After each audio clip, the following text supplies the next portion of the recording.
How'd we Good go? to go. To go. Sweet. All right. Anything else you need to bring up before we start? No, all good, man. All Cool. good. Welcome back to the Open Up podcast, guys, and to episode 82 with Lloyd Sampson, founder of Happy Vibes Tribe. Brother, thank you for doing this. No worry. The pleasure's all mine. Second I'm time stoked. lucky. Yeah. Hopefully we've got all those issues sorted. Oh, we'll be good, man. But yeah. No. Okay. First question straight off the bat. You probably heard it on Series 1. Could you describe the way that you view yourself as a man and or human?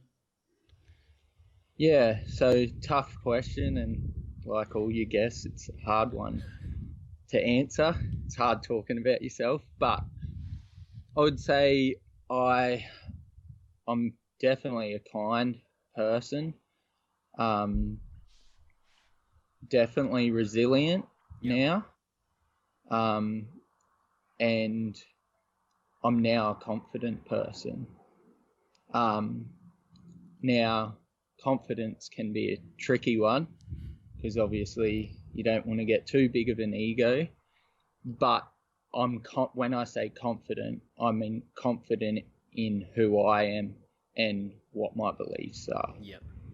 That's powerful. And I think that's where we take that little misstep, and that's where we find ourselves in judgment when someone goes from being confident in themselves and like exuding that confidence then to like being so confident that they put someone else down. Yeah, no, definitely not. I actually think, like that touches on empathy, I guess, in a way of I've definitely become more empathetic as well with everything I've been through. So yeah, it's, grateful. Before we jump into your story, man, can you give us a rundown on what Happy Vibes Tribe is? Yeah, cool. So at the moment, I'm working towards just trying to get together different things on like a program, basically, on what it took me to get from rock bottom. And we'll talk about this a bit later on, but from a place of where I felt like I wasn't good enough and I wanted to take my own life, to now living a happy, fulfilling life, and just steps that I took, and I want to put that into a program so I can make that teachable. That's awesome.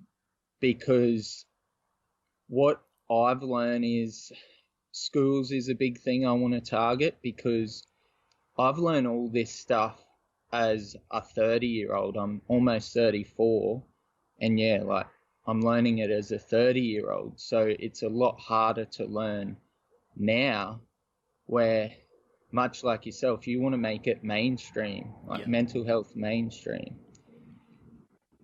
It's not just making mental health mainstream. I want to make the steps to make sure from a child, what things you can do to prevent having those problems such as depression, anxiety. So, it's a hard one, because ultimately I don't believe we can ever probably cure it to the point that no one will ever be depressed or get anxiety again, but it's about dealing with it when it rears its head from time to time. And that's what I never knew what to do. That's powerful. I didn't know how to deal with it. Okay. Let's dive into your story, if you're happy to walk us through it from childhood, man. So childhood, man, I had an awesome childhood. So I've got mum, dad, one sister. She's 2 years younger than me. And we weren't a wealthy family. We were what you would say a typical middle class.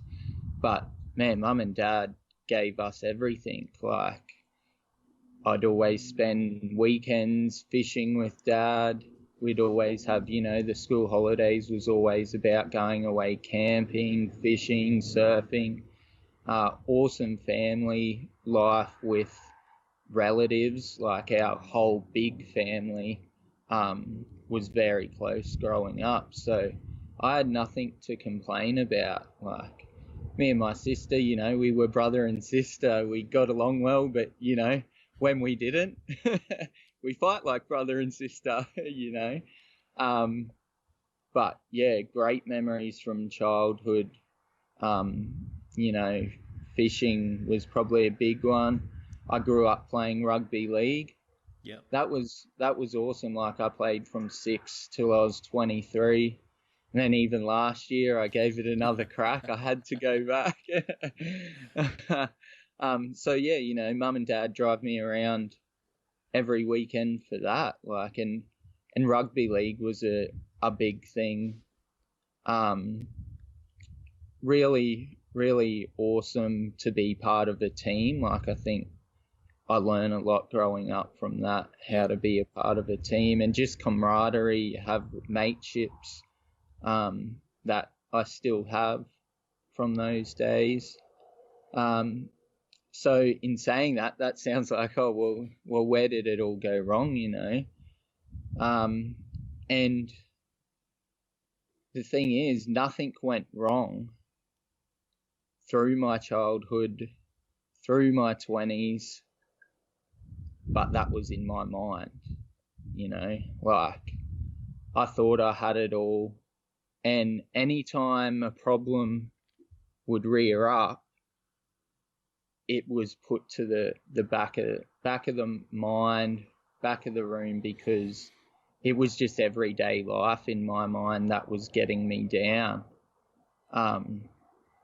You know, what pressures of work, everyone has work pressure, providing for a family.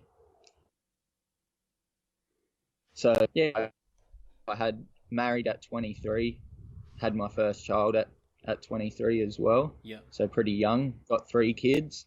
I was married for not quite 8 years, and yeah, single income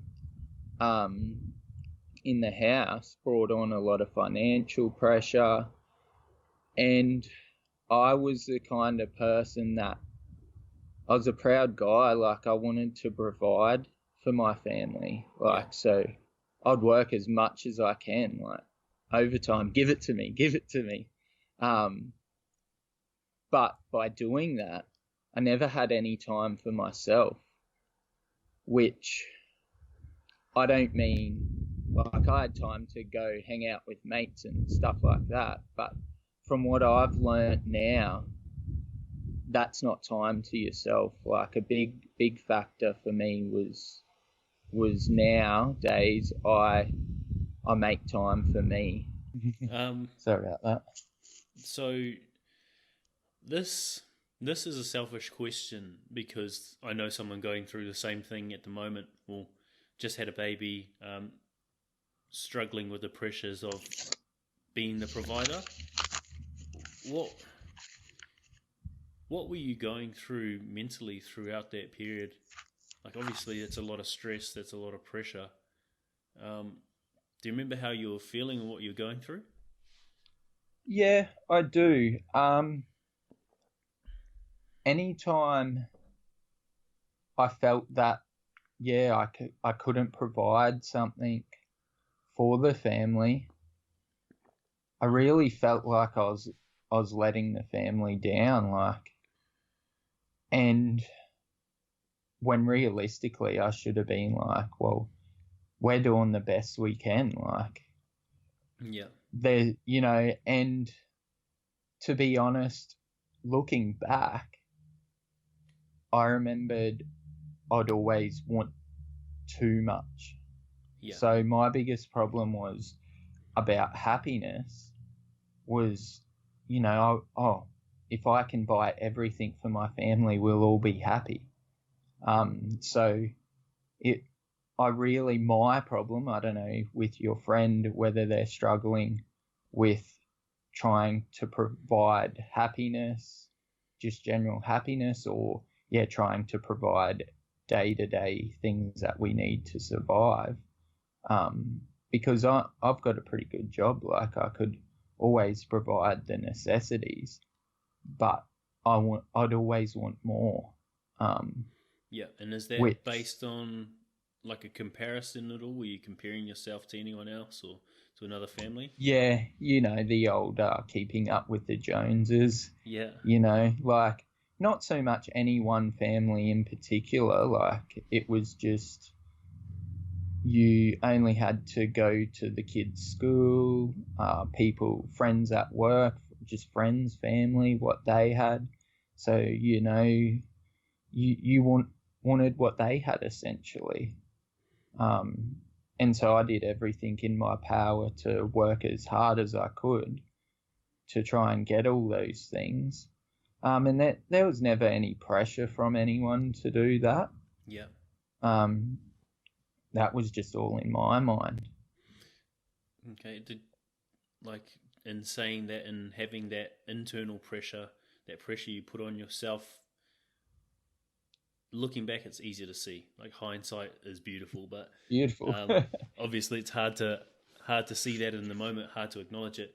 Looking back now, do you have an understanding of where that internal pressure come from? Yeah, I do. It was the fact that I, we live in a if and when strategy. So if I work really hard and earn all this money and I can buy all this stuff, that's when I'll be happy. So that was the pressure. I always had this view that once I reach this goal, I'll be happy. So it was just pressure on myself that, like I said, I had an awesome family upbringing, and I guess you could say that kind of internal pressure is I wanted to provide what I was given. Yep. So I guess that's a pressure that I was trying to live up to. That makes sense. So when do you get to a point where this all becomes too much? Because obviously you can't just keep doing that to yourself without taking time out for yourself. Yeah. And I want to be very careful how I deliver this, because it's no one else's fault but my own. But ultimately, the breaking point was my marriage breakdown. Now, everything I've done, I believe, I could have easily, I shouldn't say easily, because that's discrediting it, but I would have got through my marriage breakdown okay if I had dealt with all those other pressures of being depressed. So I was already a depressed and anxious guy, but I never dealt with it. So when the time came to say, I'm sorry, I'm not in love with you anymore. Yeah. To hear that was devastating. So, I was, in my mind, I was like, oh, I've just worked my ass off for the last 10 years and I'm still not worthy. Yep. Like, I've done all this work to provide for us and that's still not good enough. And where I say I want to be careful about how I deliver that, like, that's not my ex-wife's fault. She never put that burden on me. And easy, like I said before, hindsight, like, I was devastated at this time. And she was trying to tell me all these reasons why we're better off being apart. Yeah. And in that moment, you don't want to listen to it. And now I look at it and I go, yeah, she's 100% right. Yeah. Like, we are better apart now. Especially if you're someone who was basing your worth off of providing value to someone else and, like, in turn getting the validation that you're enough. Yeah. It's going to be hard to lose that person, because who do you have to please now?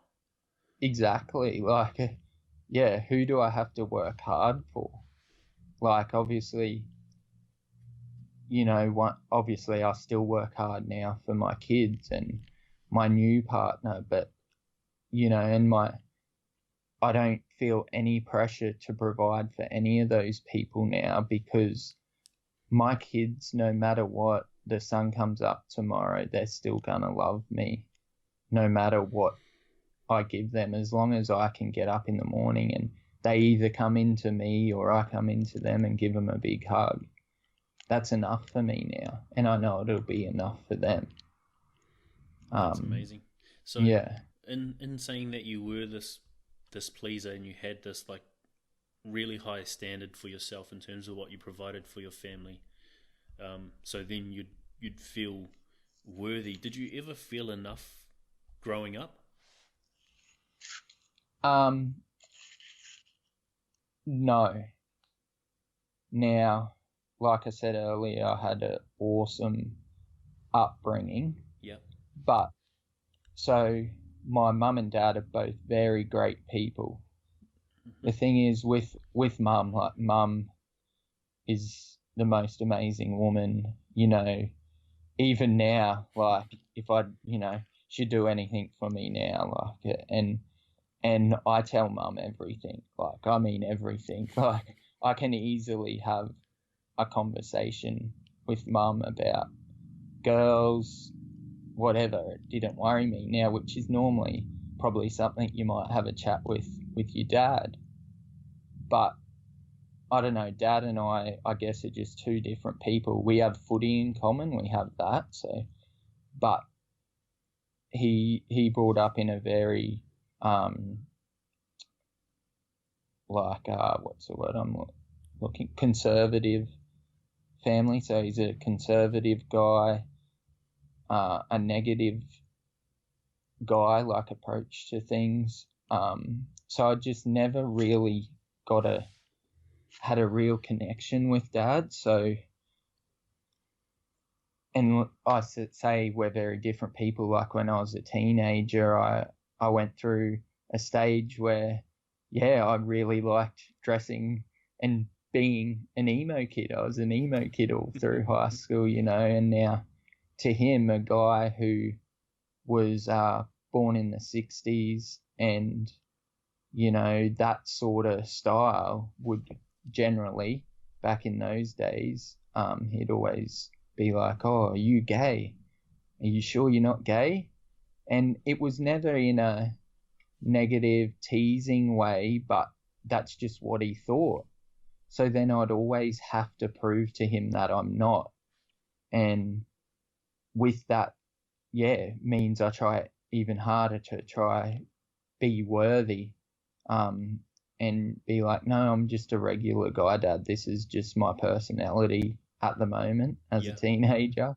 This is the people I'm hanging around, Same thing, I guess, was, the people I hung around were into that. So people pleaser, tried to please my friends, I mean, I still like that music, but I know now, just because I like that music, I don't have to go dye my hair black with the green tips and the blonde tips that I used to have, just to prove that I like that music.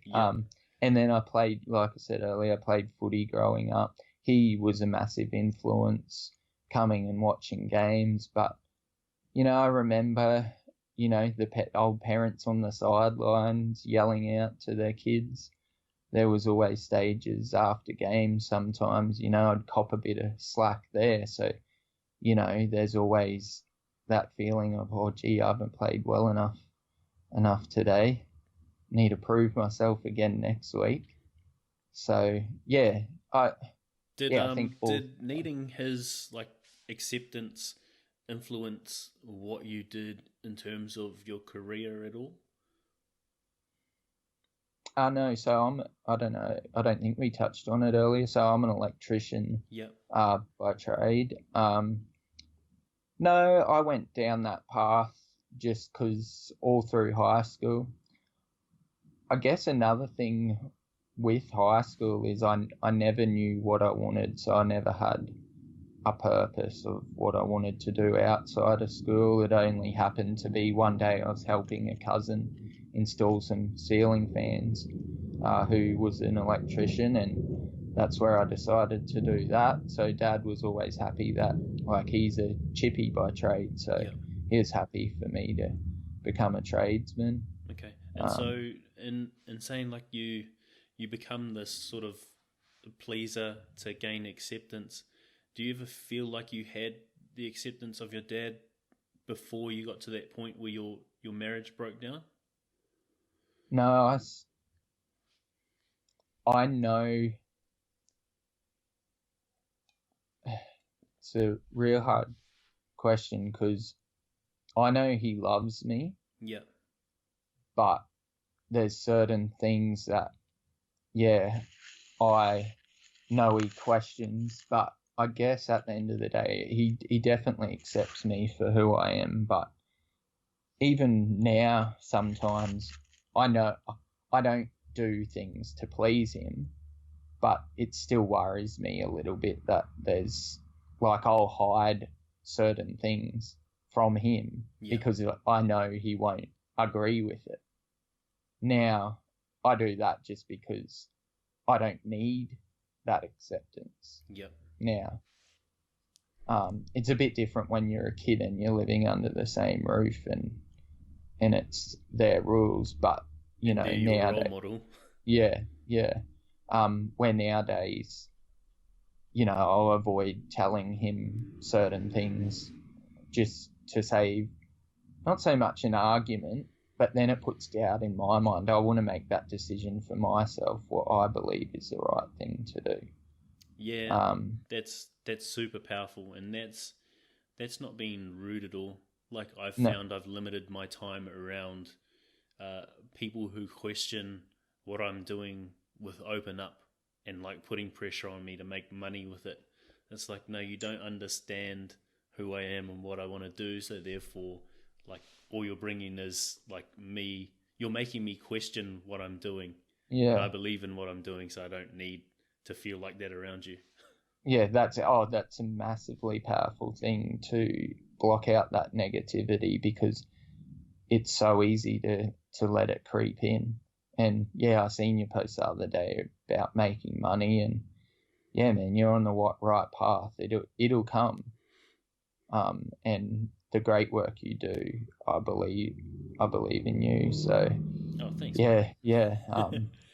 But yeah, and yeah, we touched on it the other day when we had a bit of a chat about him being a negative person. So I limit my time. Like I got plenty of time for him. Yeah. But like I'll tell a little story here because basically when my marriage broke down, I decided to leave so the kids could stay in the house they were living in, and I went back and lived with mum and dad. Now, one night they had a few friends over. We were having, a barbecue and whatnot, and like the chat just got so negative about politics and the world, how bad the world is and all this. And I know now to limit that time. Once that chat starts happening, I just walked in my room and I felt it, man. Like it turned me into having such a negative headspace. It was 12 o'clock at night and I went for a run. I got my running shoes on so I could flip that. Like, because I knew if I went to bed, I'd wake up the next morning and think about that conversation and how negative it was and just not get it out of my head. But I went for a run, cleared the mind, and yeah, back in bed. And next day was another beautiful day. That's powerful, man. That's awesome. Back to like you said your partner at the time said she had the conversation with you and said she didn't love you anymore. Like how do you take that and how do you move forward from there? Okay, so this is like I was at an event, a mental health screening of a movie. I don't know if you've heard of it, called The Ripple Effect. Oh, yep. Anyway, afterwards they had a like questions and answers sort of thing at the end, and one lady asked, my son, I'm really scared for him. I think he's suicidal. Like what can we do to stop him from ever trying to take his own life. And I sort of put my hand up and said to her, unfortunately, I don't think you ever can, because a lot of people, and I'm one of these people, not everyone's the same, but my situation was in that split second, back to your question of her saying, you know, I don't love you anymore. My emotions over that next week were off the charts. And, you know, I had in the past had moments of suicidal thoughts, but never actually went through with it. But in that moment of feeling unworthy, I just clicked and I decided that that was the time for me. I was done. So back to her question in the audience, I said, unfortunately, sometimes when you hit rock bottom, there's nothing you can do to stop someone you love from going down that path, because I really believe they make that decision right there and then. Yeah, a lot of people have suicidal thoughts, but it's that one event that really makes you click, and that's it. It's too late. And I'm happy to go into detail about that night, because this is where I just, you know, I gave up. I decided that was it. I put my kids to bed and everything, and I knew that they were going to be safe. I knew I was still living in the house, so I knew my partner or ex-partner was going to be home soon. And I never thought, I was never doing it to be selfish for her to find me. It was just, I wanted my kids to be safe, so I didn't want to go anywhere to do it. And fortunately enough, when I was trying to take my own life, which, you know, you never know now looking back what could have happened, but ultimately I believe that I'm only still here because my daughter actually woke up and to get a drink of water in the kitchen, and that startled me.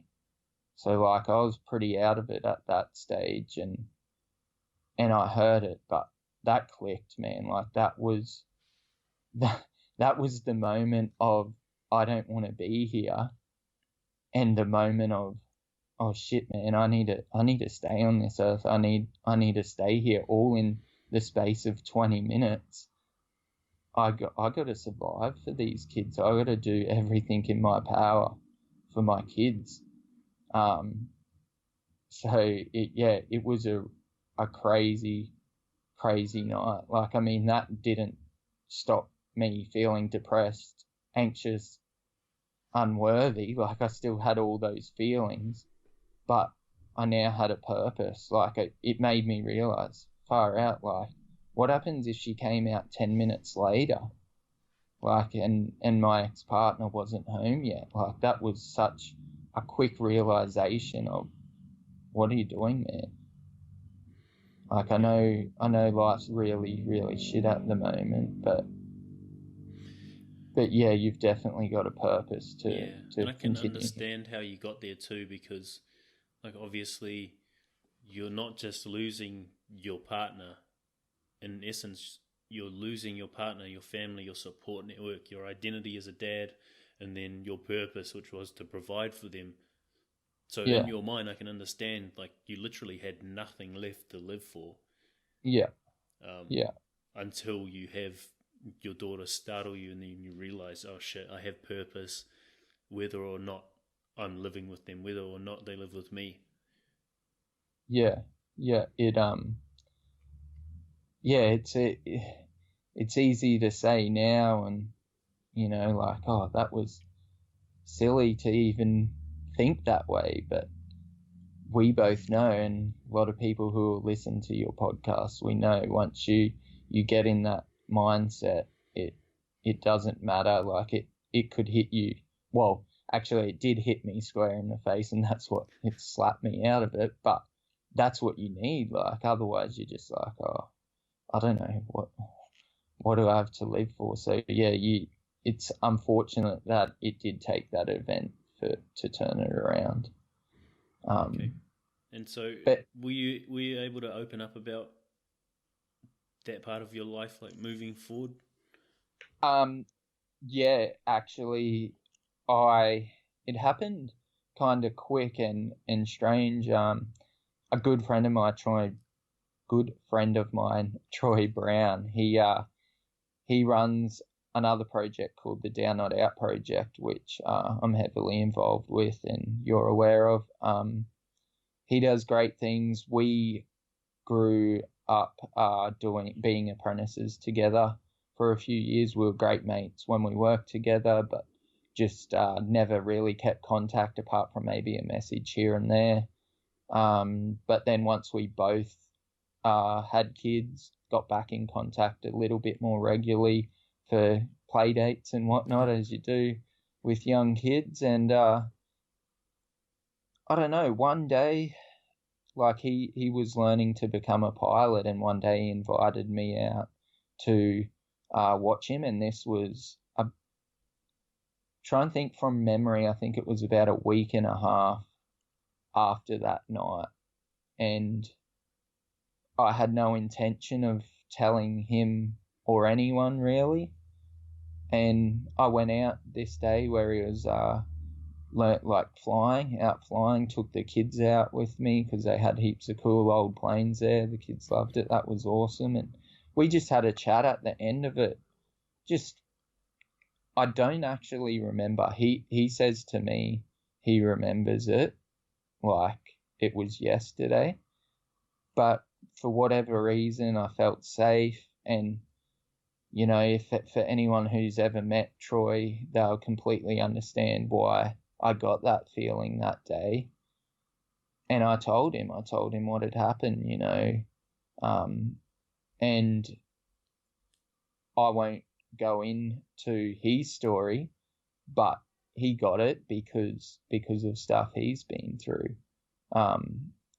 And now I won't go into his story because I know you're hoping to try and get him on here soon, so I'll leave that up to him. But the work he does with Down Not Out, you know, he included me in that, and I wanted to be a part of that. And the biggest thing I learnt from that conversation with Troy was he had those same sort of feelings from time to time. And then so I could relate with him. It was relatable. It wasn't frowned upon. And his biggest thing, like Down Not Out, is like a lot of associations, you know, breaking that stigma. So that day I felt like, yeah, you know, it's okay to open up. Like, I cried that day. Like, I cried to another man. Like, that's okay. So that was a real moment. So then another moment I'd not long started at a gym. And like these two guys I'm going to talk about, like there's Troy, but then another guy, his name's Brennan Wicks, and I joined the gym, he trained at the same gym. And one day I just, halfway through the workout, I just broke down, ran out of the gym crying, got to the car.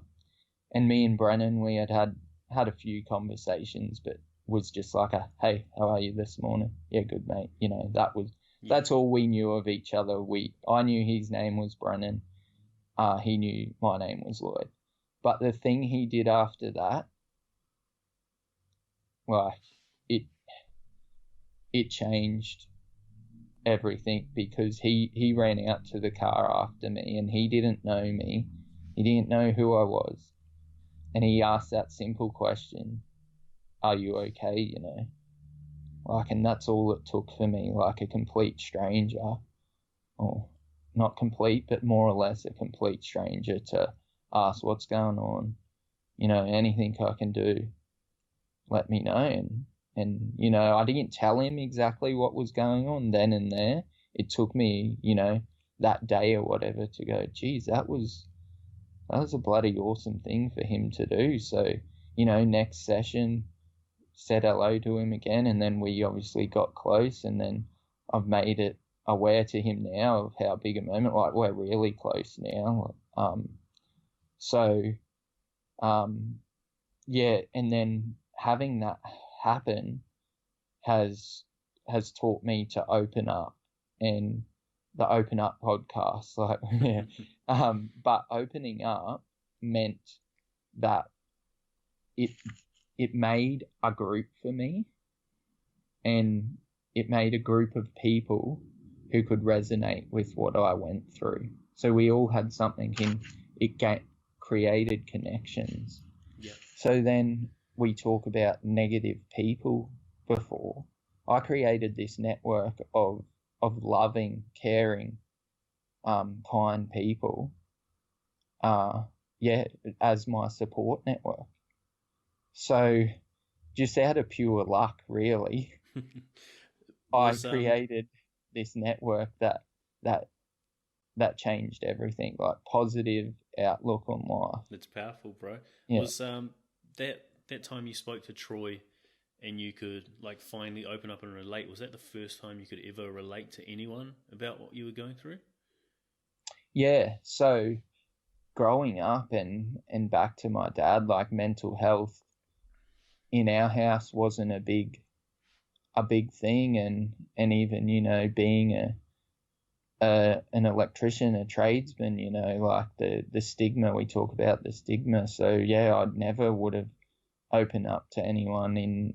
I grew up thinking, you can't have those feelings of unworthiness, you can't be depressed, and I hang my head in shame now because I don't want to talk about it too much, because I haven't talked to about my ex-partner about doing this podcast, but I never respected her battles with it.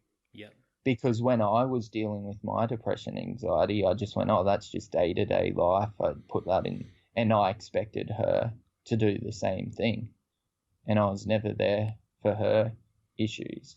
Now, I say I feel bad about doing that, but at the same time, I wasn't doing it for myself as well. So yeah, I can live with the fact that it wasn't like I was dealing with my depression and going to a doctor and doing what I needed to make sure I was all right, and then telling her to toughen up. Like I let us both down basically at that time. I did the same as well, man. I did the same with my partner when I was working FIFO. Like obviously I started in trades as well, so I'm not too sure what the culture is like here, but in New Zealand and in FIFO, it's pretty much like, how can I make you break so that I'm superior to you, so that I have dominance, so I can say that you're weak. And so I took that into my relationship, and I was just a very, very toxic, selfish, unaware person, and she threatened to attempt suicide multiple times, and I just thought nothing of it. And then she finally attempted, and I still thought nothing of it. I took the view of, why are you trying to manipulate me? Yeah. But that's just because I was so deeply unaware of what the fuck was going on, and unaware of myself and how I was feeling, which was the same. Yeah, exactly. So, I forget what was the question, but yeah, we were talking about the first time you could relate. Oh, okay, yeah. So, like I'd never thought to ever be able to relate with, most of the people I hung around were tradesmen. Like Troy's a tradesman himself, so that slapped that down pretty quick. But, that was, what it's like, man. Like it's getting so much better nowadays, and this was only 2 years and a couple of months ago, but I honestly feel it's getting so much better just in that short space of time. And there's a long way to go, but I genuinely believe we'll get there as a community. at work at the moment, like mental health is rife, but more guys are talking about it and opening up. So yeah, no, I didn't think I would be able to relate with anyone else. And it was just by pure chance that somehow our conversation led down that path with Troy that day. And yeah, I was able to relate to him. And then I also, so after that conversation, and so this was around the time, Chester Bennington, lead singer, Linkin Park, was the same time he took his own life. So the 2 days after he took his life, we had a toolbox meeting at my work. And I was pissed off, man. I was like, this is happening too much.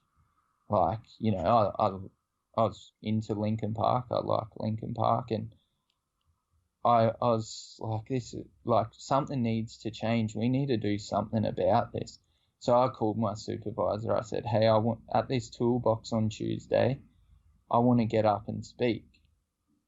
And he's like, yeah, what about? What's going on? And I said, I've had this issue and you heard the news about Chester, I want to speak about it because I want to let everyone, like we're a company full of majority of guys, I want to tell them all that it's okay to have these feelings. So I got up at our toolbox and I think I lasted 20 seconds before I just started bawling my eyes out. I wasn't prepared at all. I had no idea what I was going to say, but pretty much from memory, I think I walked in and said, look, guys, I'm in a real bad way at the moment, but I want each and every one of you to know it's okay if you're having dramas. Come talk to me after this, whatever.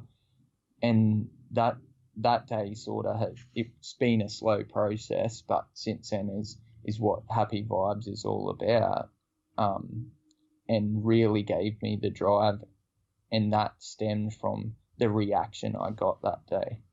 So that was another day of relating with people, because I had guys ring me. Didn't get much work done that day, but that was all right. But yeah, straight after I had guys, come up and say, man, that took some balls to get up there, whatever. And, I don't say that to big note myself.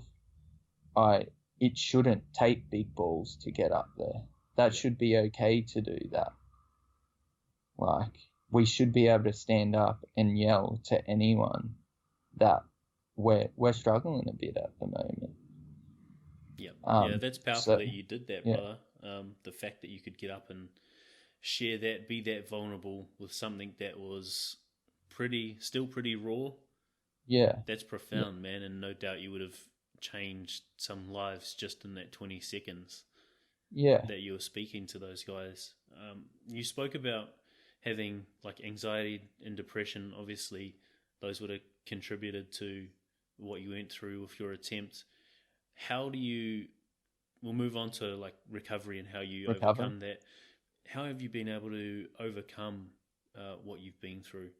Yeah. So at the start, number one was the gym. Just gave me something to focus on. Like I said earlier, moved back into mum and dad. So that was a lonely time. So getting up every morning, going to the gym, it started the day right.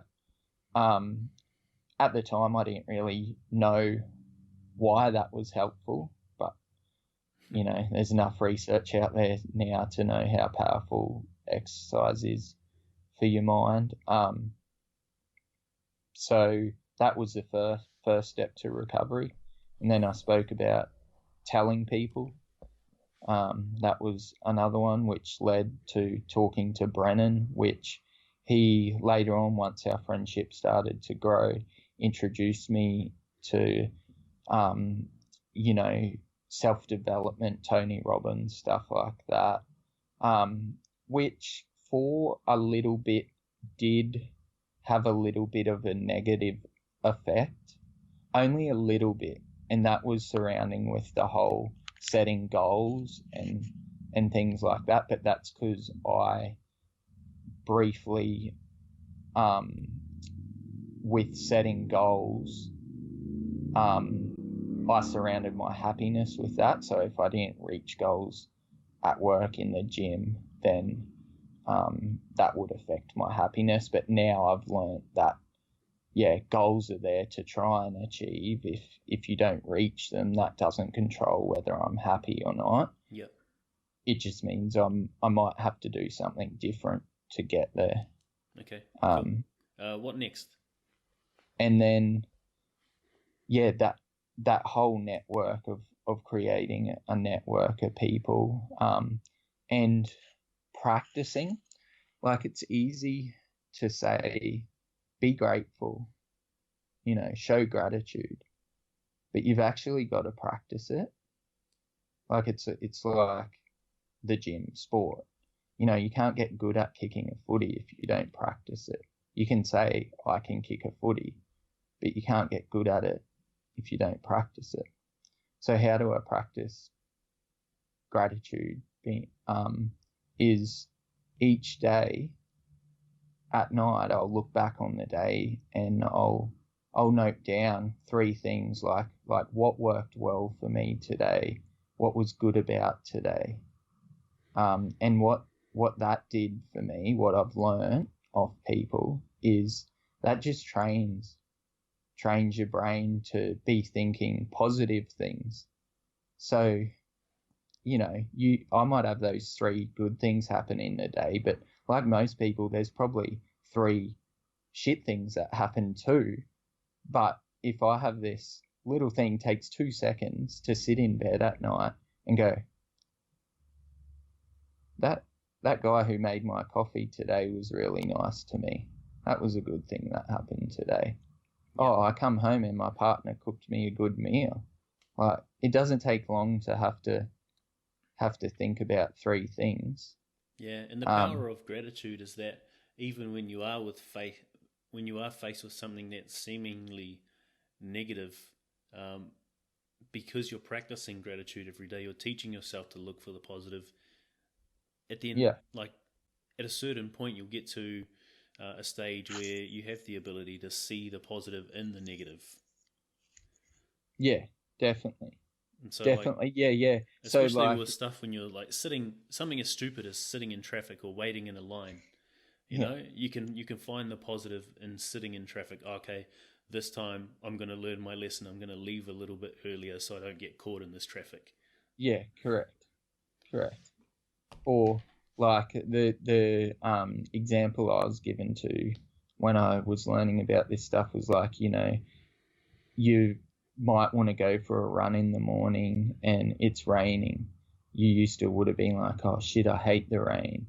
Where you can flip that and be like, it's raining, but yeah, I'm going to get up and tackle that anyway. Like, I love getting wet, like that's what'll happen. Yeah, like, or like it's easier to or to like think less of the people positives. are going to be running in the rain. So I'm doing more than most.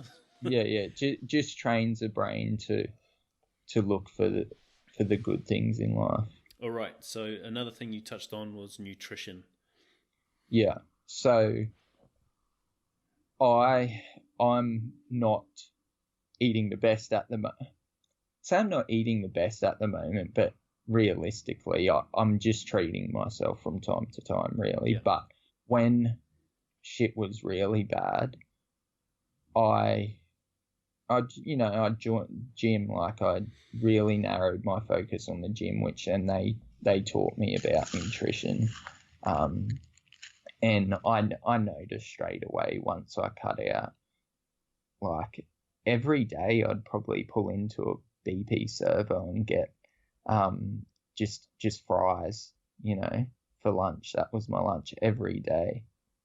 And it didn't take long to notice the difference in just being tired and run down from eating that way to then going to just eating your veggies,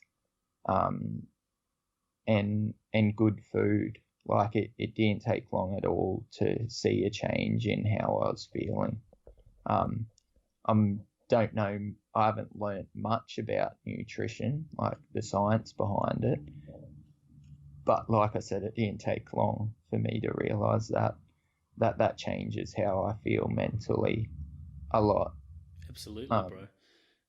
So, but at the same time, it did get at one stage maybe a bit too much where I wouldn't put anything bad in my mouth. Yeah.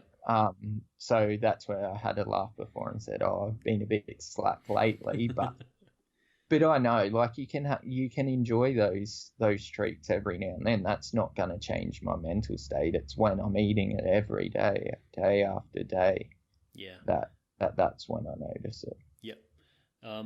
So the last thing I want to touch on from your story before we go into a couple of quick questions and wrap up is you said that you're now at this point where you don't need acceptance from your father. Yeah. How have you managed to get to that point? Because for most people, the idea that they're going to be okay within themselves enough to like relinquish that feeling of being unworthy, like that's too far out of sight for most people. So how did you go about it? I guess going back and living back at home made me kind of realize that he still loves me, but then no matter what I do, there's still going to be things that we don't agree on. So for that acceptance, I've let go of needing his acceptance about everything. Yeah. Like, unfortunately, I've learned we're not the same people. And we're going to not agree on things. Like, when we have a family dinner, it turns into, the great debate about everything. And sometimes you can have a laugh about it, but then, and I just know now that I just need to walk away if it gets too much. So it's learning that, knowing when, okay, this is a bit too much negative talk, and either change the subject, walk away, whatever needs to happen. But I still don't know how to pinpoint exactly how I've managed to let go of needing full acceptance. I think that's good though. I think like as you go along this journey, you build a bit more self-awareness. You begin to understand yourself a little bit more, and you begin to see the differences in you and other people. And especially if you had to go live back with your parents and you've seen the differences and you can acknowledge it, then there's like less of this internal struggle of I should be this, I should be that, when you can acknowledge that, no, this is who I am and this is who I want to be. It makes life a whole lot easier. Yeah. And I guess going back there, I just want to touch on going back there and a moment I actually had moving back there, and the fact that how I changed from this person that wanted everything, like if I buy this, I'll be happy. So going back to my bedroom that I grew up in, and I'm now just in a bedroom. Like, I had a house, I had a lot of things like when we were married, like, and now I've gone back to just a bedroom. It felt like jail to me at the time when I'm first going back. But then it didn't take me very long to go, but I've still got this, and look at the network I've created and look how happy I am now. And all I've got is this little bedroom. I don't need all that stuff to make me happy. Like, so it was very easy to become grateful again for just the simple things. That's amazing, man. A few quick questions and then we'll wrap up, brother. Yes, sweet as. Knowing everything that you've been through up until this point, which is a lot, what would you say the quality of your life is like now? Oh, man, it's off the charts at the moment. I love this question, because people light up. Yeah, man, like, like I have my down times, but it's so easy to snap out of them nowadays. Like, I only have to look at what I have in my life. And when I say what I have in my life, I have my 3 beautiful children, my beautiful partner and her son, her family, my family. That's all I need. I've got a job. I can provide for them. And, and when I say provide, I know I'm going to have dinner on the table for them. Yeah. Don't need to provide any flashy things, which, they're good. They're looked after. So, life is just unreal at the moment. Well, I think you've also covered what are you most grateful for. Last question, my man. If you had the chance to put a message on a billboard somewhere thousands of people would see it, what would that message be? Okay, I'm gonna throw out my Happy Vibes Tribe slogan. Happiness is in your hands. That's epic. That's a good slogan. So, and that's it. Like, it's in that slogan. It's simple, and it gives the opportunity for people to say, "Oh, that's easy to say," or whatever. But when you really knuckle down on it, it really is, and that's where I go back to wanting to make this a teachable thing in schools. Is from a young age, if we can learn how we are best off to get the ability to be happy from a young age, it's going to save a lot of lives. That's awesome, bro. Because we didn't have that growing up. Yep. To wrap up, bro, I just want to acknowledge you for making time to do this. A second time as well. Yeah. No. But most of all, bro, for everything that you've been through, there's stuff that we didn't touch on that has been like profound and powerful for you as well. Some deep work that you've had to do. But for everything that you've been through, turning that pain to purpose, and now with Happy Vibe Tribes, like pretty much having your purpose be to help other people, that's beautiful, man. And I'm grateful that you're doing that. No, I have to say thank you, man. I was super stoked when you reached out to me. I was more than willing to come on here and share my message, because like the people you've interviewed in the past, I feel it's a great privilege to be on here. That's awesome, you've had some awesome people on here. Thank you, my man. You have a good day. You too. Look after yourself, and we'll appreciate talk soon. you, bro. You too, my brother. Bye. See ya. Bye.